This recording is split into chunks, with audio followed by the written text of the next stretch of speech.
10. Of those persecutions whereof Protestants claim to have been the victims. Protestants will always persecute when they are the majority, but if they happen to be in the minority, they'll whine out doleful tunes about being persecuted. To hear them, they are even this day persecuted in France and in Rome, a charge so strange that we must establish it clearly before we refute it.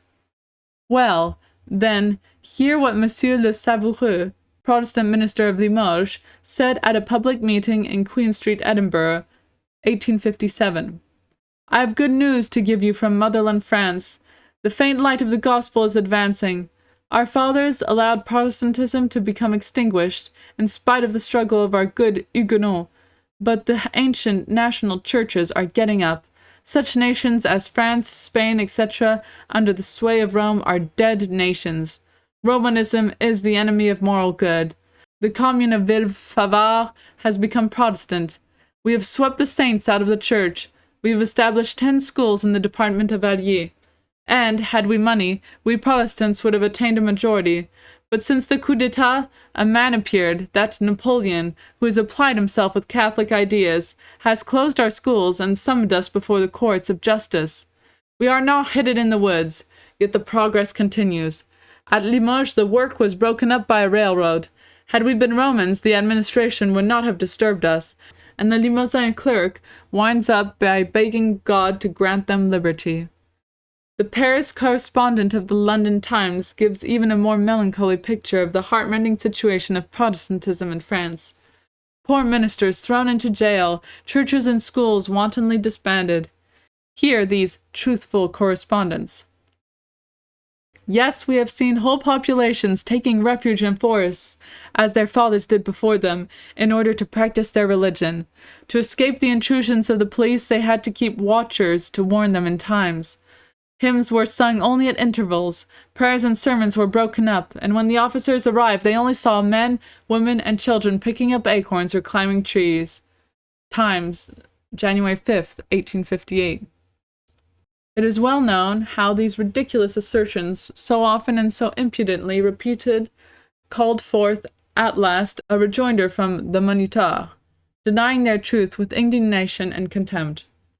True, not all the Protestants of France push so far the mania of complaining whether right or wrong, yet the majority among them seem to find a pleasure in calling and believing themselves injured, interfered with in both their rights and their interests, balked in their movements, in a word, persecuted. In their writings, in their journals, in their sermons, and above all in the courts of justice, they forever complain to be the victims of persecution. But what victims, great God! Would to heavens the Catholics of Ireland and Sweden were victims like them! Never was a creed more free and more favored than Protestantism is in France this day. Count them! A late census set their number at several 100,000 and 36 millions of people. Count the offices they fill from the highest to the lowest. Search the public accounts and compare the pay of Protestant ministers with the compensation given to the Catholic clergy. They are free, not only among their own people, but even among the Catholics, to employ the most active propagandism, free to defend themselves and free to attack others. See the relation on which their many temples and schools stand to their number in Paris, 13,000 after official reports. Remember that these schools, increasing every day in number, in the very center of wards, almost exclusively Catholic, are filled with the children of the poor, enticed away from the church.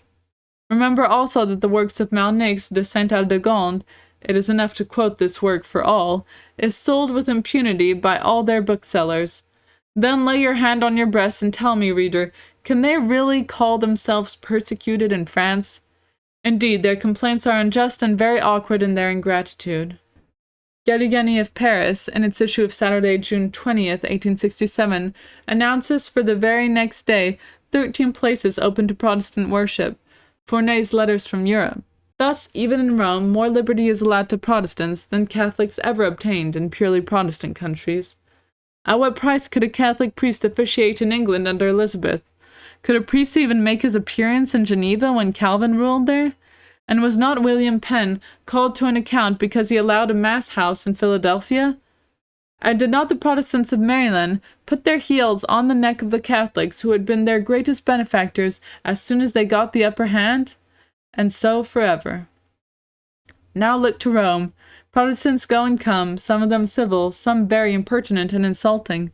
The Pope does not mind them. He even allows them to meet at their ambassadors' houses and have service. Point to such privileges in a thorough Protestant city. And if the Pope does not allow a public meeting house to be open in the center of Rome, nobody can blame him, because the Pope, being the depository of divine truth, he cannot conscientiously countenance the manifestations of what is opposed to that truth. Yet he allows them to meet extramuros. Rome is the property of the Catholic world, not of Italy, and the Pope of Rome holds it in trust for the Catholic community scattered all over the world.